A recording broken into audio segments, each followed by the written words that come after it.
Well, good morning. How's everyone today? Great, thank you. Yeah, How are you? I'm fine, thank you. I'm very excited about, I'm excited about every one of these times we spent together. I can't believe that this is number 8 of a 12-part series, and we've already done 7 weeks of this. It goes by so fast. Yeah, normally I have a little more light too. Can you check into that? I'm the one pushing buttons, and I just push. Yeah, something's I'm gonna struggle a little bit. Oh, there we go. There we go. Fantastic. Yeah. That will help. Thank you. Okay. This morning we are going to talk about what I call the fine print of the Christian life. This is the part of the contract you signed but you might not have noticed. It's that little tiny part at the bottom that tells you that a part of the success of your Christian life is going to include afflictions, persecutions, disappointments, and calamities. Did you know that? Did you know that when those things happen to your life, it's not like, ooh, something went astray. Maybe I blew it, or, oh, I took a wrong turn somewhere. No, you just didn't see that it was on the contract. You missed that part when you signed up to follow Christ. A lot of our teaching, we do have a lot of good teaching about suffering. And yet, I think there's something a little bit askew in almost all of it. And that is, it may not even say this. Maybe what's askew is us, what we think when we hear it. But it's almost like, okay, I'm going to go through this suffering time. This is going to be a trial time. And while I'm going through this time, I will need some of these good teachings on suffering and trials that they have in the Christian life. And so I'll go find the trial book or the suffering book, but soon we'll be over this, and I'll be back to the normal Christian life, where everything's good and happy and right, and we're kind of cruising along. Somewhere we get that kind of thinking. And I personally think that what Paul is sharing with us in this New Covenant passage, and especially this part of this week, is that this is the normal Christian life. The normal Christian life is complete with afflictions, persecutions, confusions, perplexities, and calamities. That's exactly what he's going to go into here. So that when these things happen, we shouldn't be shocked. We should actually, like Paul says, in fact, in another part of the scriptures, he says, I have learned to actually delight in my suffering. Because when I'm weak, then I'm strong. I discover the secret of strength and of power comes in the middle of these difficult things. A couple weeks ago, I had breakfast with the Dean of Spiritual Formation in one of our Christian colleges and universities here in Southern California. And I was telling him a little bit about this class and a little bit about the New Covenant, one of my favorite things to teach. And he said, oh, that's what we call the Theology of Weakness. And I thought, well, that's kind of cool. They have a theology about it. Theology of Weakness. And for a while, I kind of thought that was pretty good. When I got home, I started to Google. I thought, I'm going to Google Theology of Weakness and see what I can find out. And I didn't find much, actually. So it's kind of like maybe a new thought or some phrase someone coined. I found it was a title to a few seminars, but the bulk of those seminars were exactly what I just outlined to you. How to get through some of those tough times in life. This is the Theology of Weakness. How to get through some of those tough times in life. And I wrote, I don't know, are any of you getting the catch of the day? Have any of you signed up for it? Oh, great. 3 of you. Okay, I want to encourage you. If you enjoy this class and you enjoy my perspective on things, sign up because we're gonna have a relationship. You're gonna hear from me every single day.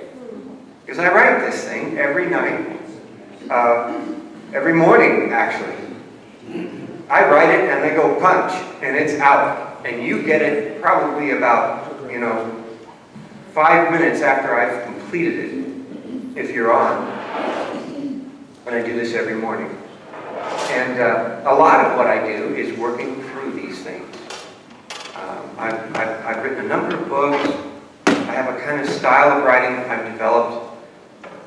What I think about in my style of writing is, the way I call it is kind of thinking out loud. I think out loud when I write. I'm in process, just like you. And so hopefully what I do is accessible to you. And it's not like a normal daily devotional. I'm purposely not trying to compete with Oswald Chambers. Okay, I would never want to even try. This is not a verse and a description of what the verse means and a little bit of encouragement for the day. No, this is just John Fischer making it through another day and telling you about it as I go. And trying to figure out the truth as it relates to my real life. And my family, my kids, and Halloween, and stuff that happened that day. And, the pipe breaking or the skunk spraying my dog. And, just normal things that happen to everybody in life. And that's what I love to write about. And so I decided I would check this Theology of Weakness part out. And I want to read you just a little bit of what came out of that thinking. Because I found out that the Theology of Weakness was not a part of the big capital book of theologies that anyone gets out of a major seminary training. And I'm glad it's not official because that is not what I'm talking about.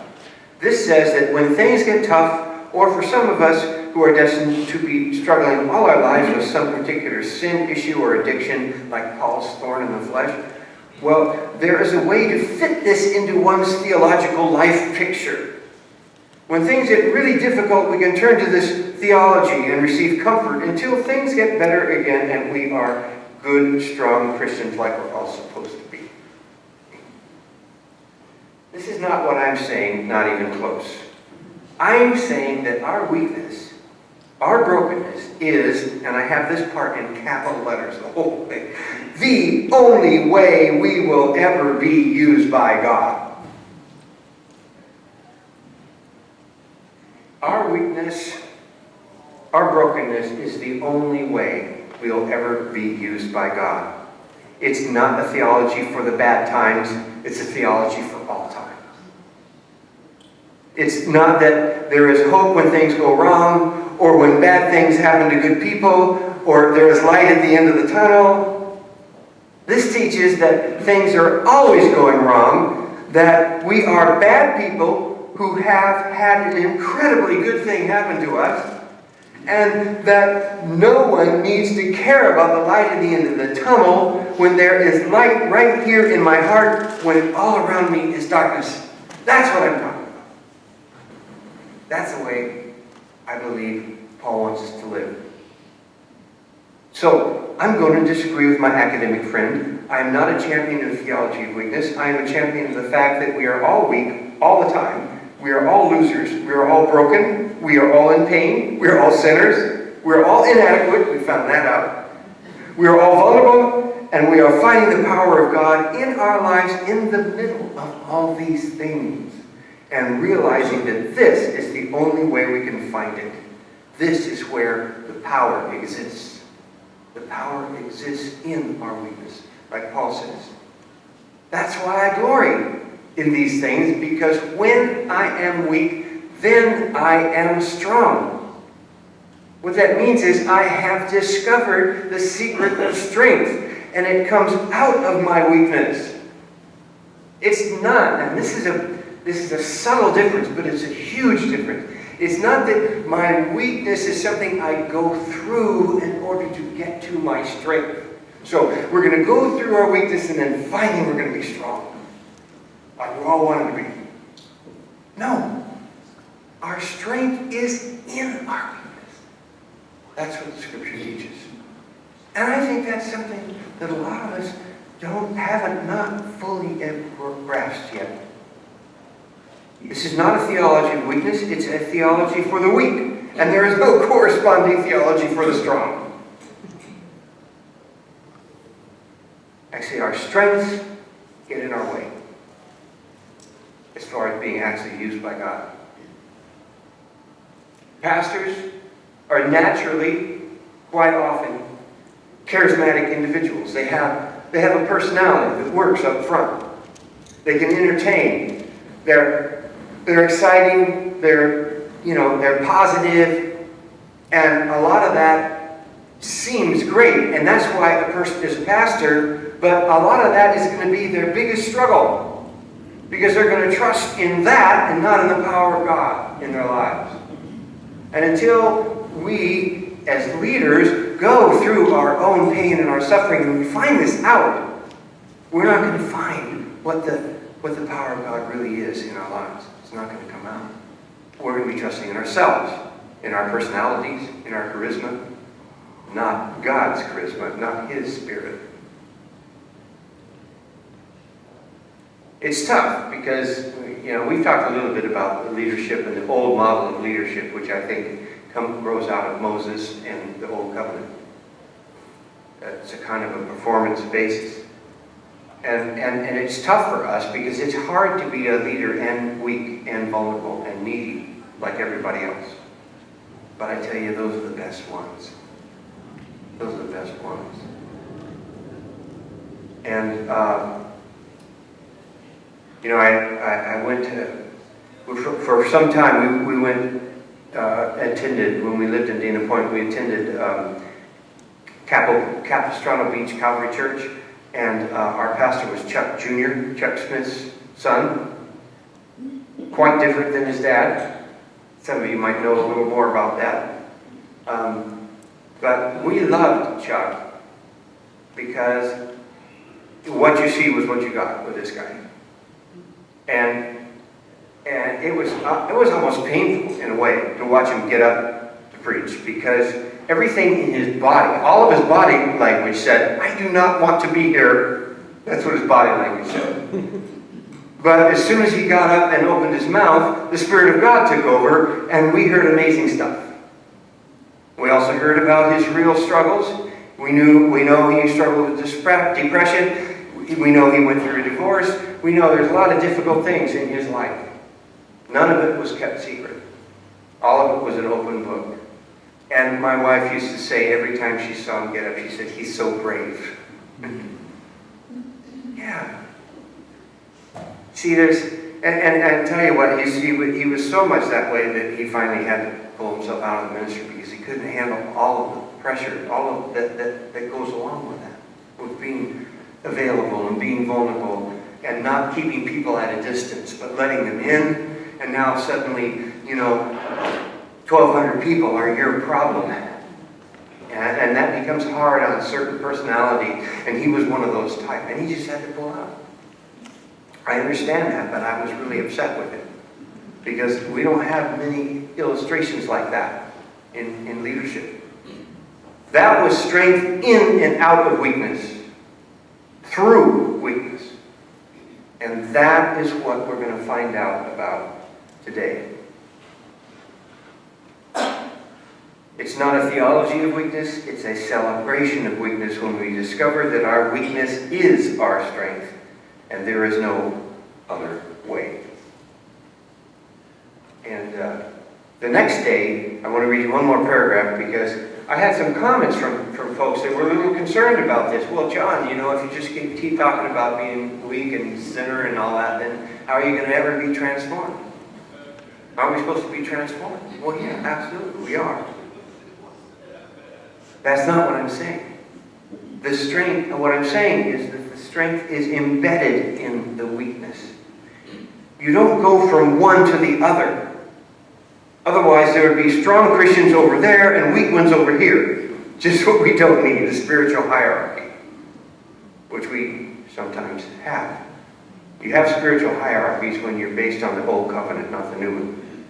No, you experience both of these at the same time. And that's why Paul says he delights in his weakness, because when he is weak, then he is strong. It's not a pathway from one to the other. It's the discovery of one in the other. Older Christians are not better Christians. They are just more humble Christians. Because in getting to their strength, they see more of their weakness, their sin, and their need for Christ. Have you found that out? Older Christians are just about the most humble you've found. It's a beautiful thing. They've been walking with the Lord, and they get to know more about the Lord, and they get to know more about themselves, and how much they need the Lord. See? And that's why they become humble. Okay. But, verse 7, we have this treasure in jars of clay, earthen vessels, so that the surpassing power is from God and not from us. We talked about that last week. That this verse, if you see it right, is actually kind of a joke.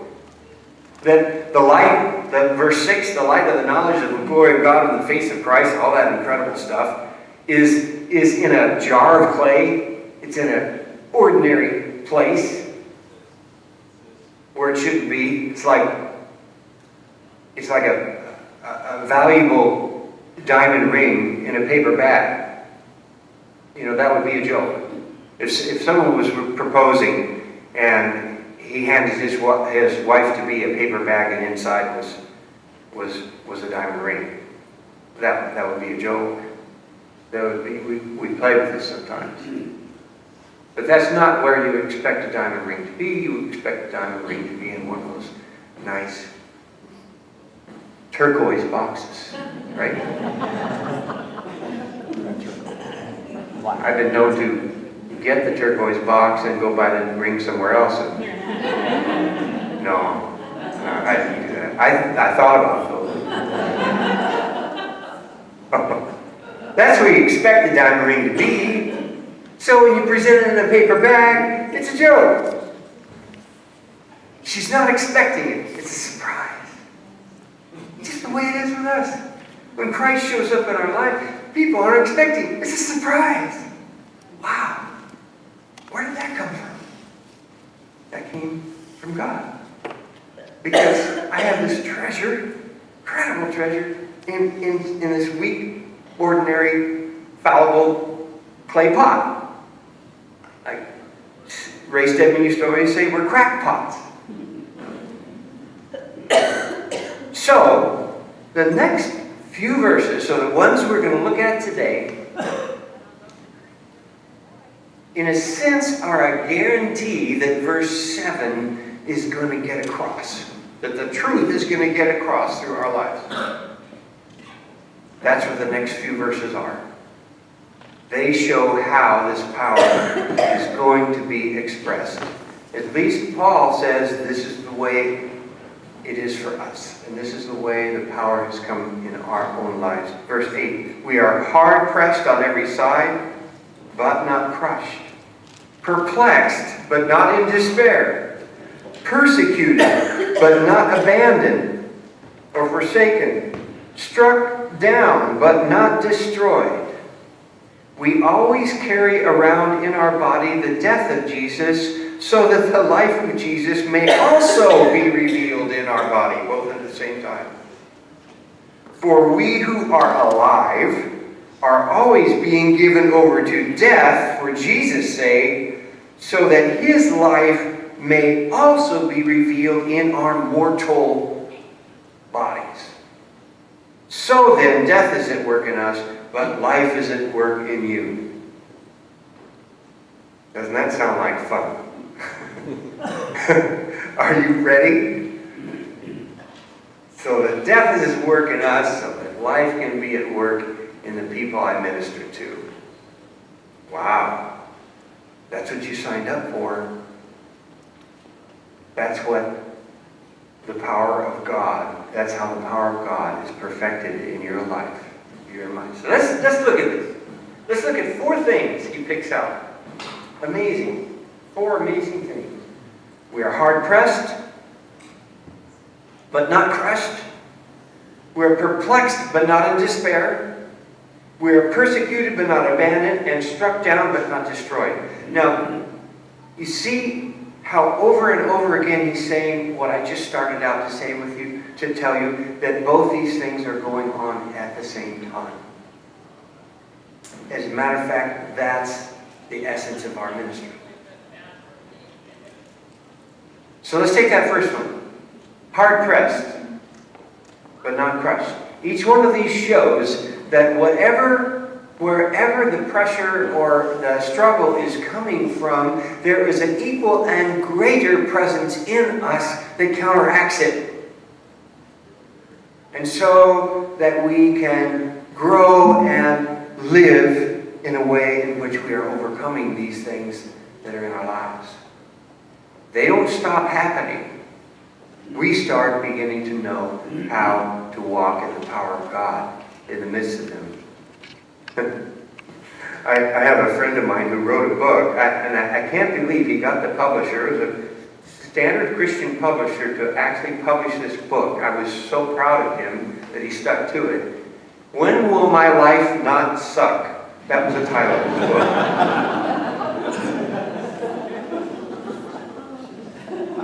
And he said, I really tried to change it, but I could never come up with anything that did what that title does. And he actually got that from a waitress friend of his who said that. When will my life not suck? And actually my friend who wrote this book is a believer and an understander of this passage. He's a counselor. And so if you read this whole book, you will find out that your life will continue to suck. But you will continue to find the power of God in the midst of your sucking life. And that's the way it's going to work. See? There is no other way. For years, as Christians, especially, in the last number of years, we've tried to sell another commodity because we've gotten so much pressure from the world. In fact, there is a whole strain that says that, if you become a Christian, then you will be happy and successful, and you'll make money, and you'll get well, and everything is going to go just perfect for you. It's like, get Jesus and get the American dream. It's all in the same package. Those kind of goods are being sold out there. But they're not true.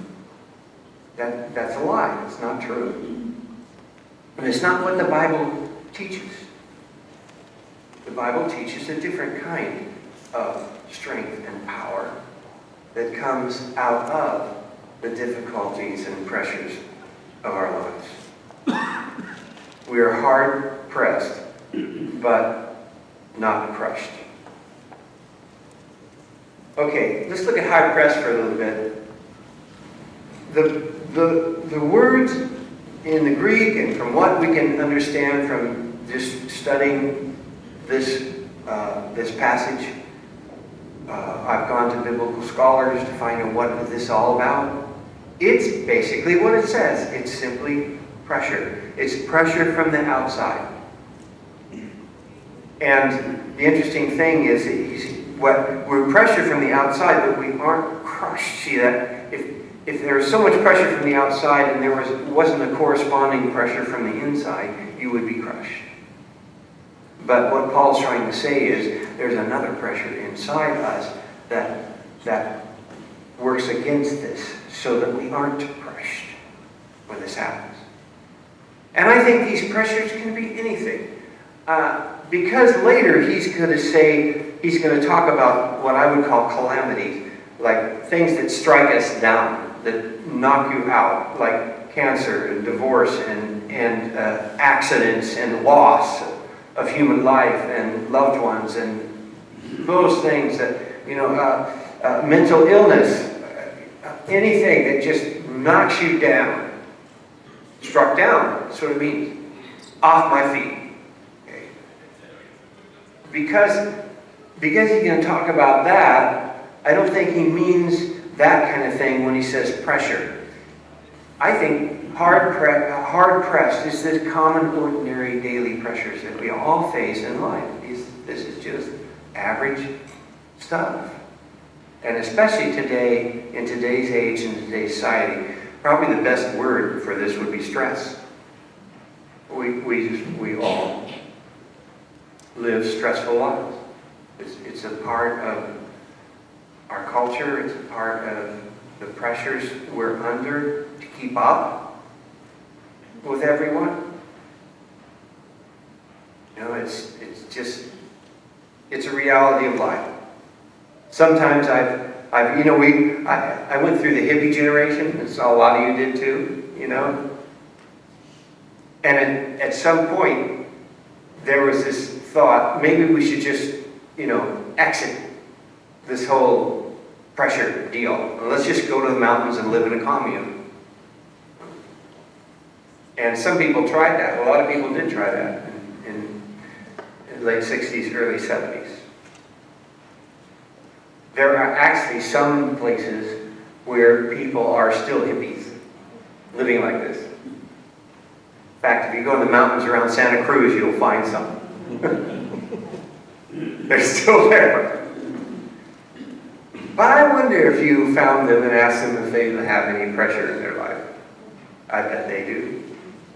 I bet they have it anyway. It just comes in other forms. Because it's a part of being a human being. We all are pressed on all sides. Things happen to us. It's not bad things happening to good people. It's just things happening. And yet, because of Christ in us, we are not crushed. The world does not cave in on us. We don't cave in. We have the power of God inside. And in the midst of those pressures, we can actually experience that power and live in that power. And share it with others. So that others will see that even in spite of the pressures we're under, we have this corresponding hope and this power that keeps us going. Because we're trusting in the Lord in our lives. These are all the things these next four things, all the things that are going to happen to this vessel that are going to knock it around a little bit so that the light is seen. So what's really inside is going to come out. And that's the first one. Hard pressed but not crushed. Perplexed but not in despair. I am so glad this is here. So glad. And you will be too once you realize. Just look at it. Perplexed. Have you ever been perplexed? Have you ever been confused? Have you ever wondered why? Why did that happen? What is God doing in my life? Why did I lose that job? Why isn't that promotion happening? Why did I get sick? Why did that car come out of nowhere and hit me? No, I don't get it. Life is full of things we don't get. Full of perplexity. And I'm so glad that Paul puts his arms around that and says, we're perplexed. Paul, remember, we started this whole chapter, this whole section of New Covenant teaching, that Paul was perplexed when he got to Troy. Does anybody remember why? He was expecting someone. Remember? He was expecting Titus to be there. And Titus wasn't there. So he was perplexed. And along with that came a certain amount of anxiety. And in that anxiety, he missed an open door. But even though we're perplexed, even though we can't put all this stuff together, we are not in despair. We don't throw in the towel. We don't give up on life. We don't put a gun to our head. We don't have to do that. Because we know that God, in the midst of these things, is working out His perfect will. How many of you remember Corrie Ten Boom? Did you ever get to see her? Anybody ever get to see her? Yeah. You remember that she used to have that, she used to have a thing that she knitted, or someone knitted. It was a needle point, or who knows, some kind of thing that was made with thread, and a long piece. And she would hold it out one way, and all you saw were these twisted threads and yarn, all different colors, going nowhere. And then she would turn it around, and it would say, "To the glory of God." I think something like that. Very clear. And her point was, this is what we see. That's what God sees. We see this with our lives. We don't get it. Just a bunch of tangled yarn going any which way. And we can't possibly understand the way God has woven His will into our lives and the lives of the people we touch, all those around us, the way this works. And so because of that, and because we've seen this happen over and over, so that our strength and our hope increases, we've seen that God has been actually in things that we didn't understand at the time. 5 years, 10 years, 20 years later, I get it now. See? Well, imagine getting to heaven and we're going to get the whole thing. See? I get it all now. Look at what God did with all of these lives and with this incredible world that He created.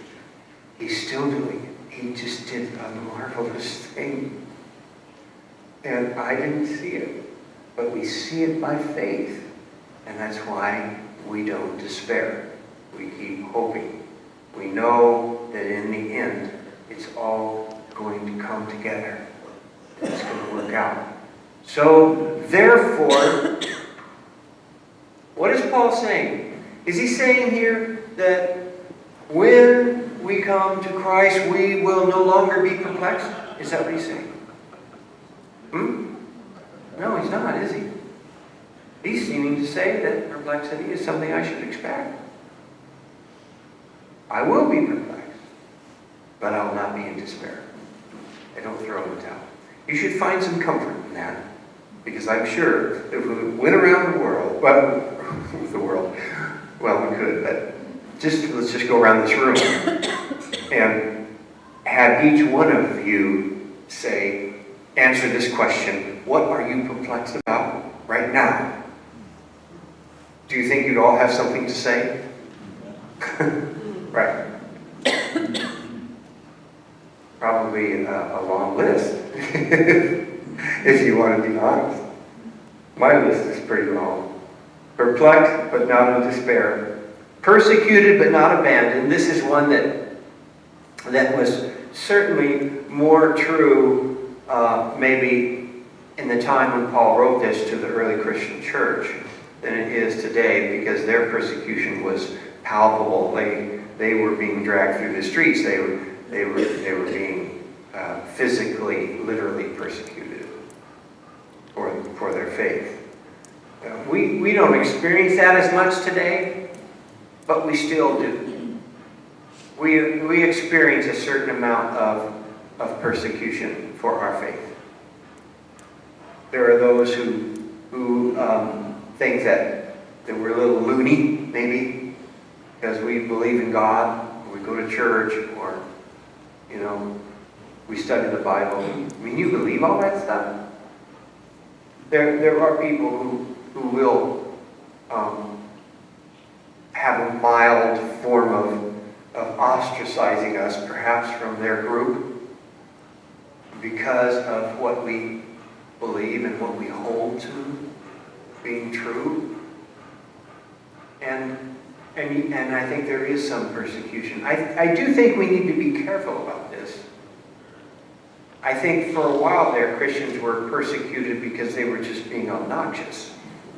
I don't think that. I think we need to be careful about is it truly Christ that people are persecuted, or are we just, are we just trying to force our way upon people? And that's not even nice. That's not respectful. That's not kind. And Peter asks us to treat everyone with respect. So, just make sure if you're being persecuted it's for the right reasons, or for what you know about your faith in Christ, not because we're necessarily trying to make enemies. And by the way, whatever enemies we do have, Jesus told us we're to love them. We love our enemies. We don't make enemies. Okay?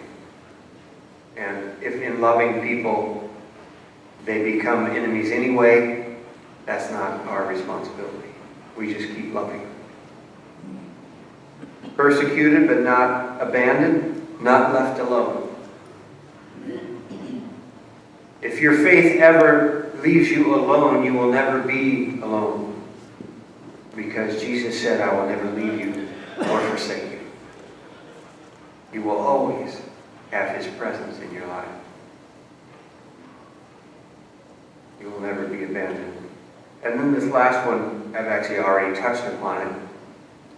As struck down but not destroyed, these are the things that knock us off our feet, put us on our back.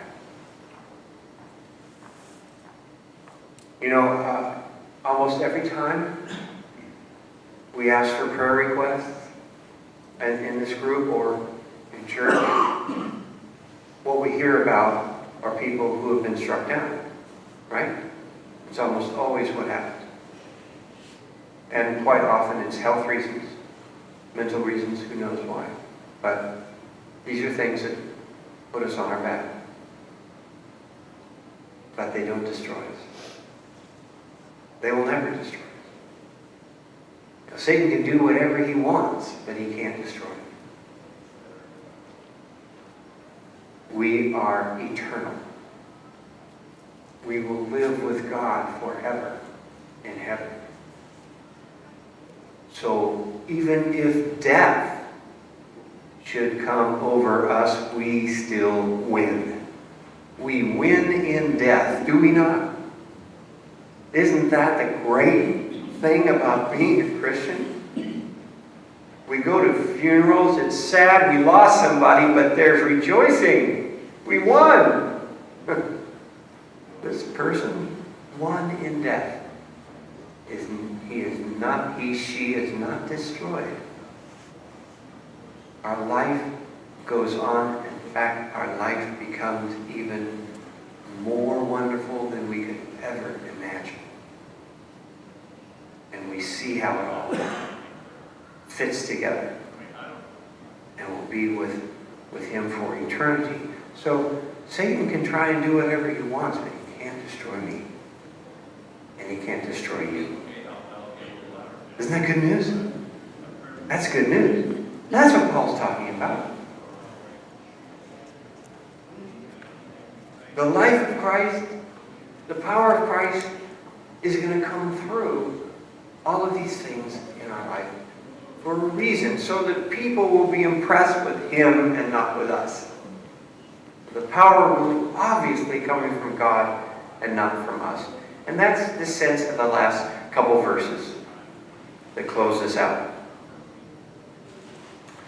We always carry around in our body the death of Jesus, so that the life of Jesus may also be revealed in our body?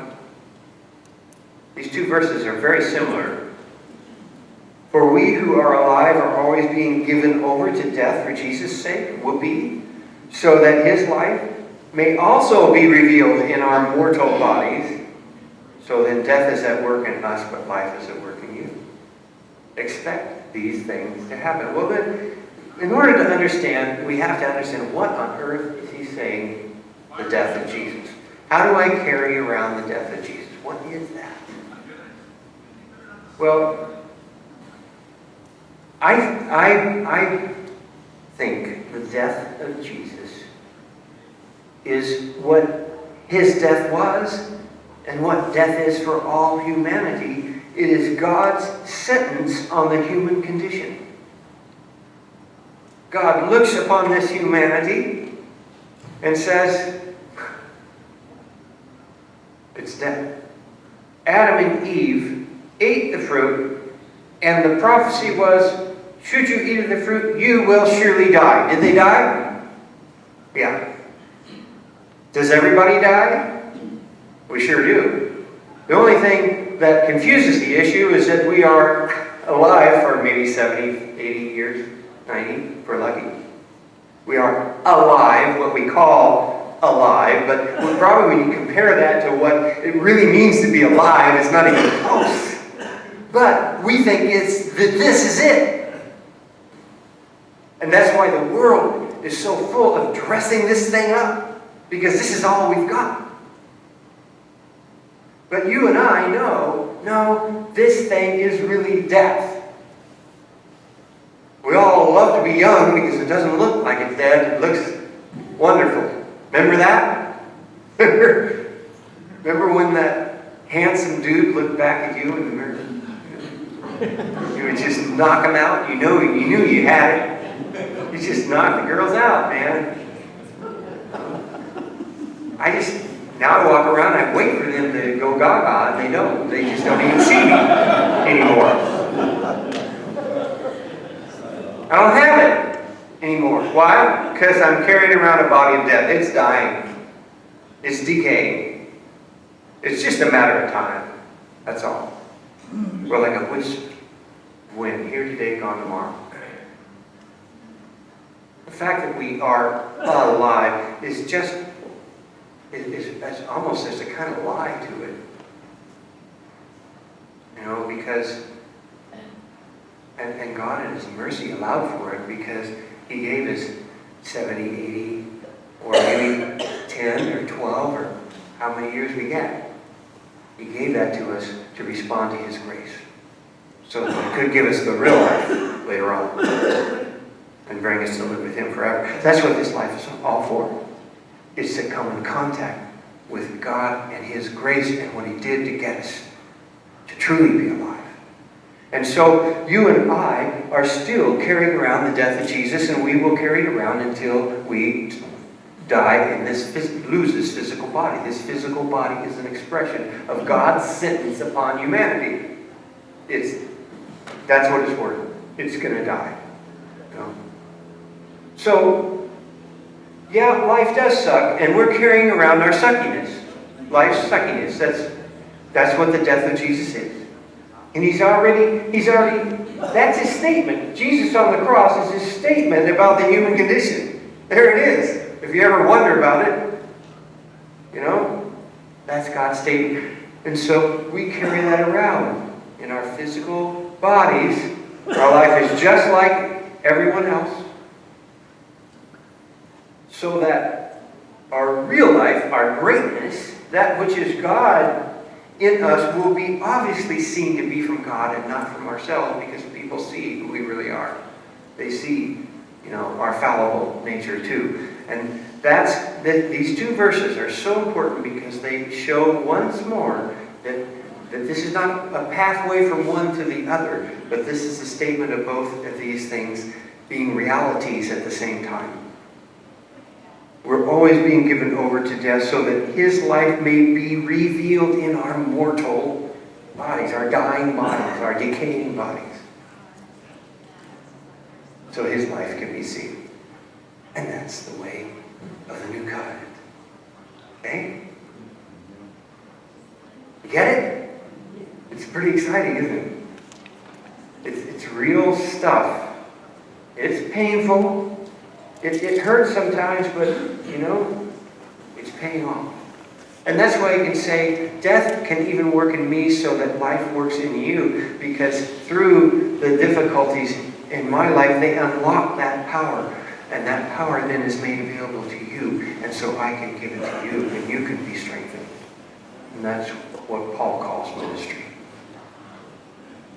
Let's pray together. Lord, thank you so much that you have given us something real here. I still remember that prayer I prayed to you probably 50 years ago. I will follow you as long as it can be real. And here is your word that shows me that that's actually the way you want it to be. That's the way you've wanted it to be all along. There's nothing we need to fake here. There's everything we need to just simply live and reveal through our mortal bodies as your power is seen in the midst of our pressures and our perplexities and our calamities and our persecutions. Thank you, Lord, that you can use every one of us, that we all qualify for this because we are all human. And we all contain the light of the knowledge of the glory of God. May that light leak out this week to the people around us.